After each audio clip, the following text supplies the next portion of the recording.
I've got to make a decision on how this frame will end, where, and that will be purely a steady consideration. We are fully functional as we are. So let's get the cab back on here, so we can stand back, have a look at the aesthetics, make a decision about this, and finish off this last bit of the frame. Coming up.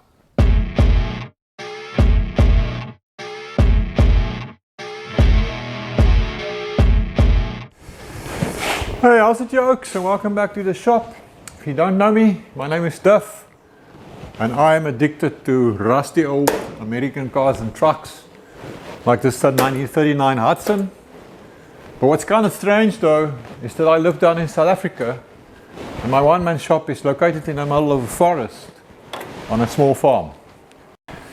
So let's get this cab onto the chassis, so we can see what this thing looks like, and decide what is the next step.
Hey, it's starting to look like something. I love it.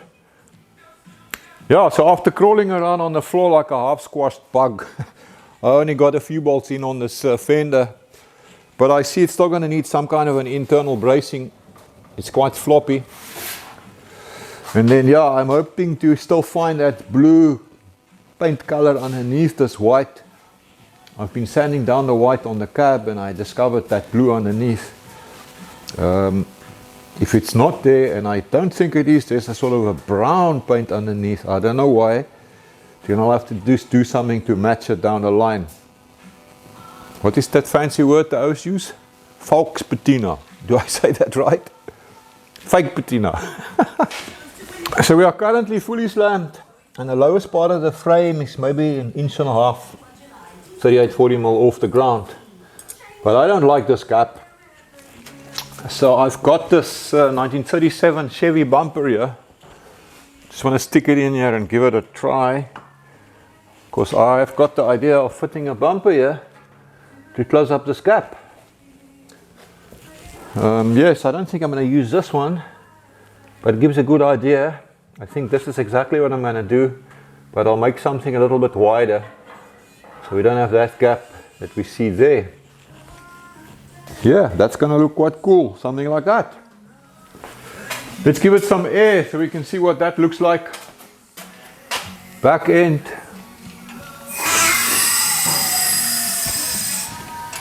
And front.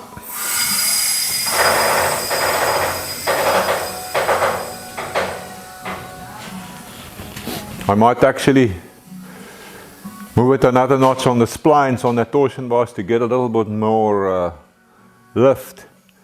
We'll see. And we'll also still have to find out if the wheel will catch when we turn, when we are at ride height. I don't think so, but we'll find out down the line.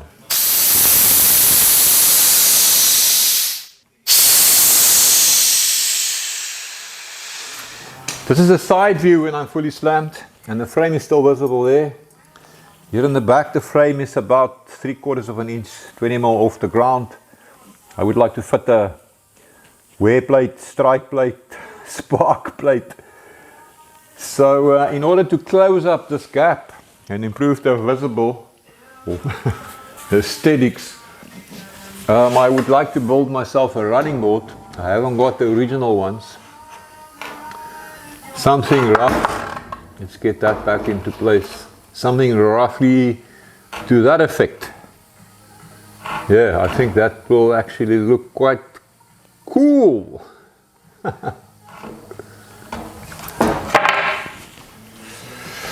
And now we need to make a decision about what is going to happen here in the back. There's the current side view, just for some more perspective. Well, I've got a few ideas on what I would like in the back here, but I do think some more time in the thinking chair is required.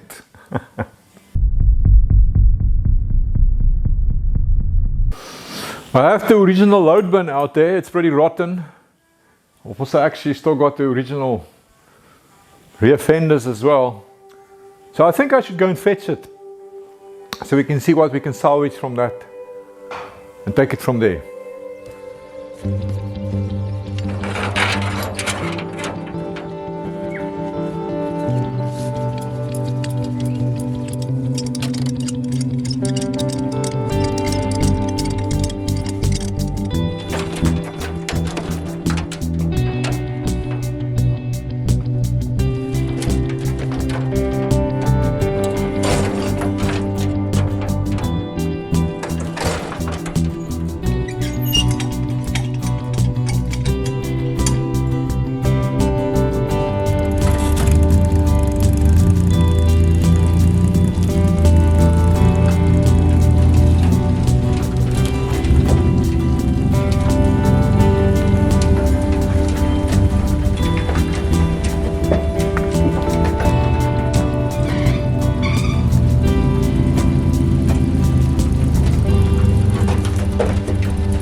Yeah, so this thing is pretty frot, eh?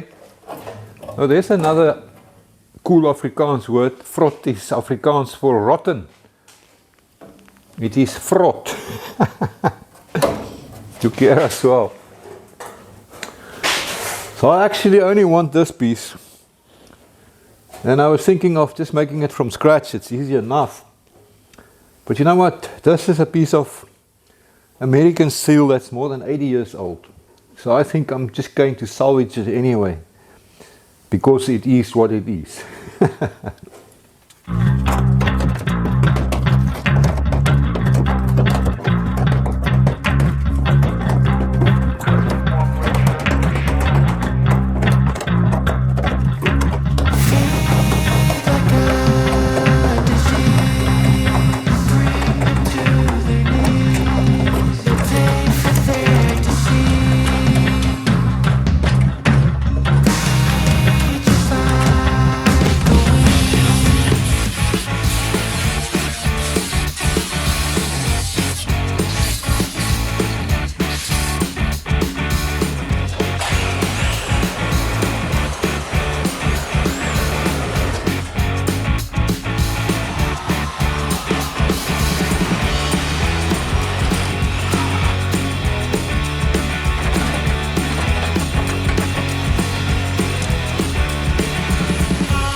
Well, I think these are the only pieces I'm going to use. The rest of this poor old rotten thing, and the rest is most of it, can go live out its merry days up in my yard. Who knows, maybe one day there's something we still need, but I doubt it.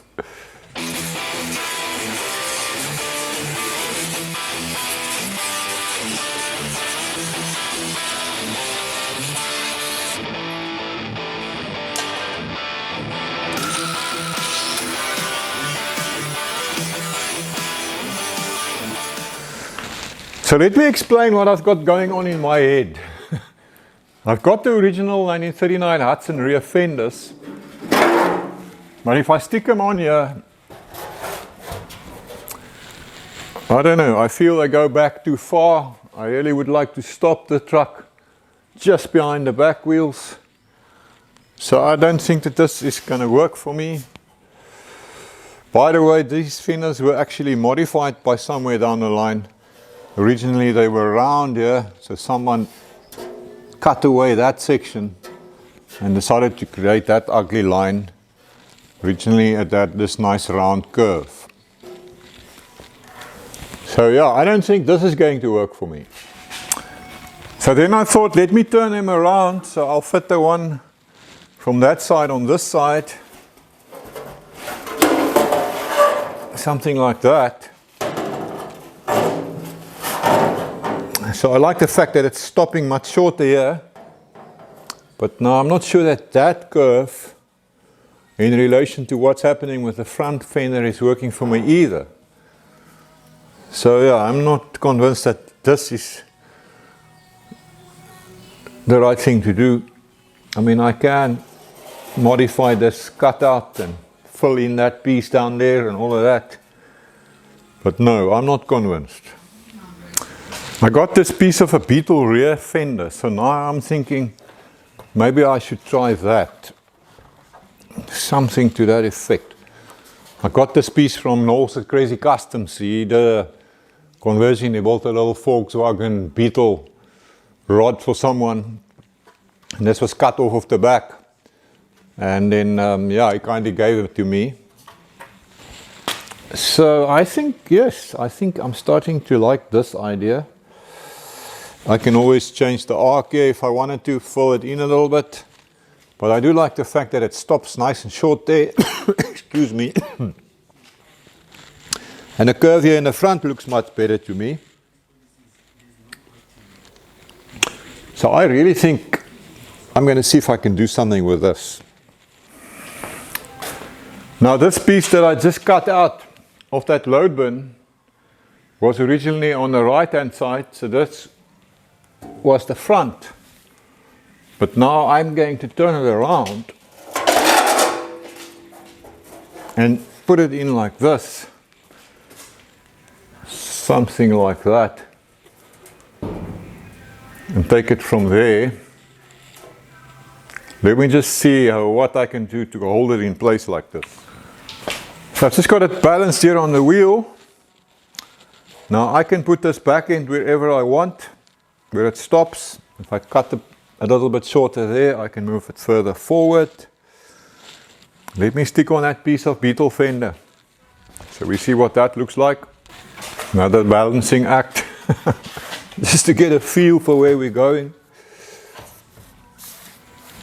Yeah, I can't really see from the side, but I think you're getting the idea. So I can actually move this load bin side section further forward so that this stops kind of in line with the back end of this section.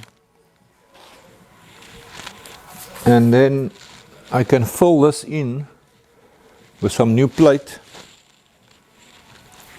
Yes, I feel like I'm getting somewhere now. I think I'm starting to like what's happening here. And then I can build a running board to connect that front fender to the back fender. And the side of it can taper, something like this. I think I've just established my game plan. I'm going to start by making a bracket that can bolt on here so that I have something to attach this to. So I got this length of 2x2 box section, square tubing 50 by 50, and I welded some tabs on the bottom so I could bolt it on. I guess I could have welded it on, but I just like the idea of being able to take it off if I change my mind. So that will provide me a fastening point for the front part of that side. So back here I'm going to weld on another piece of pipe to sort of extend this one. It looks like it's going through the frame, and stick on another one down there. And then I'll connect them on the outside with a piece of flat bar so I can create a landing point for that load bin side. So I decided to go for 3 bits of pipe. I think it just looks a whole lot sexier. And now I've got my piece of flat bar tacked on here, going all the way down to there. So now I've got a really good fastening point for that load bin side. Right, so now that I've got some attachment points, let's stick this thing back on here to see what it's going to look like. Let's clamp it here. Yeah, something like that. Can adjust it a little bit still. But I think we're starting to get the idea. Then we can fill in this blank here.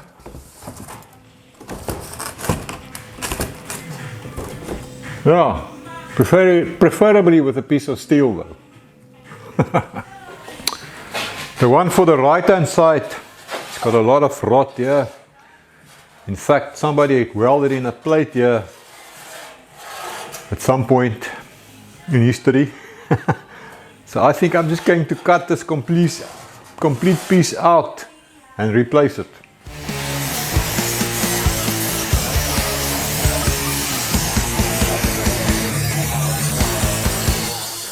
I clamped the left and the right hand piece together. Now I can mark the bottom one and cut it off. So it's the same length as the top one, and then I know my two pieces are the same. So I've got this one on as well. I've just blocked it up. And now I'm going to put these straight edges across. Then I can sight it from behind to ensure that these two pieces are level to each other and parallel and all of that. So if I view it from behind and I lower my eye so that the space between this straight edge and that straight edge gets less, something like this, let's see. Yeah, that gap's getting quite small now. Something like there, and I mean it looks to me pretty much as if that gap is on that side and on that side is the same. So that must mean that these two pieces are now parallel to each other. Let's look at it from the side. The same story here from the side. I'm going to lower my eye until that level there barely meets up with this one here, and they should be parallel to each other, and then we know it's good. So if I drop my eye down, and there the one on the other side is barely sticking out, you need to look carefully. So this load bin side, or whatever we want to call it, and the one on the other side are definitely now parallel to each other. So we're good.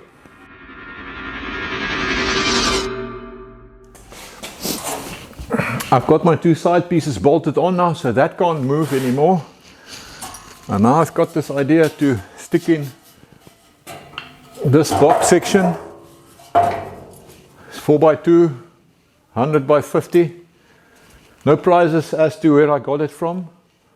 If you don't know me, I'll give you a hint. It's a place filled with junk, rusty junk, and I just love to go shopping there. So I've just got it resting on blocks for the moment, just to check things out. I keep this box full of wooden blocks with all different thicknesses. I mean, I think the thinnest is 3 millimeters, 1/8, and then anything in between up from there. And it's very handy for blocking up things and building a specific thickness you require. So I do use that quite a lot when I'm mocking up. And I'm now toying with the idea of actually curving this piece. I think that'll look quite sexy, and it could sort of tie in with the curve that we see on the roof. And then the idea further is to stick in a section here and weld it onto the back end of the frame. So this will be actually where the frame stops, and then it will also create a very strong attachment point for these sections. And then I'm also toying with the idea of actually using some small round taillights and Frenching them into this section. I think that'll look quite cool. So that's my plan. Let's see how it turns out. Hey, but it looks like my old bones can't keep up with my mind anymore. All this dancing has got me all worn out now. So I'm going to take a break. Thanks for hanging out with me out here in the forest. I enjoyed your company. I'll see you in the next video where we build that back bumper. Until then, have a lucky one.